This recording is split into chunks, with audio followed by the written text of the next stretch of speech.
వారణాసి పట్టణ ప్రవేశం చేసినప్పుడు యథార్థమునకు తిన్నగా వెళ్ళి విశ్వనాథ దర్శనం చెయ్యకూడదు. శివాలయంలోకి వెళ్ళి మొట్టమొదట డుండి గణపతి అని ఉంటారు. చాలా పెద్ద స్వరూపం. విశ్వనాథుడి యొక్క దేవాలయంలోకి వెడుతున్నప్పుడు ఎడంచేతి పక్కన ఉంటుంది, ఆ సన్నటి దారిలో. ఆ డుండి గణపతి దర్శనం చేసి ఆయనకొక్క నమస్కారం చేసి ఆయన పాదాల మీద ఒక 4 ఎర్రటి పూలు ఉంచితే మీరు అడిగినా అడగకపోయినా డుండి గణపతి యొక్క అనుగ్రహం చేత మీకు ఇహమునందు కావలసినటువంటి కోర్కెలు సిద్ధిస్తాయి.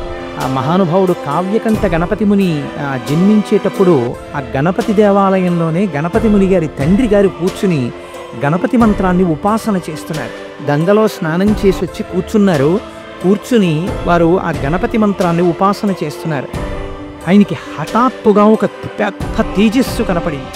ఆయన ఆశ్చర్యపోయి అలా చూస్తూ ఉండగా డుండి గణపతి దేవాలయంలోంచి ఒక పసిపిల్లవాడు పాకుతూ వచ్చి తన తొడ మీద కూర్చున్నట్టు దర్శనమిచ్చింది. శాస్త్రము ఎంత ప్రమాణమో మీరు చూడండి. డుండి గణపతి దర్శనం చేసి ఆయన పాదాల మీద 4 ఎర్రటి పువ్వులు సమర్పిస్తే ఇహమునందు మీకు తీరని కోరికలను ఈశ్వరుడు తీరుస్తాడు. కానీ మీరు ప్రకటముగా చెప్పక్కర్లేదు. డుండి గణపతి దగ్గరికి వెళ్ళి నాకు ఇది లేదు ఇప్పించు అని మీరు అనక్కర్లా. ఆయన పాదాల మీద 4 పువ్వులు వేసి నిలబడితే చాలు, ఆయన మీ కోరిక తీరుస్తాడు.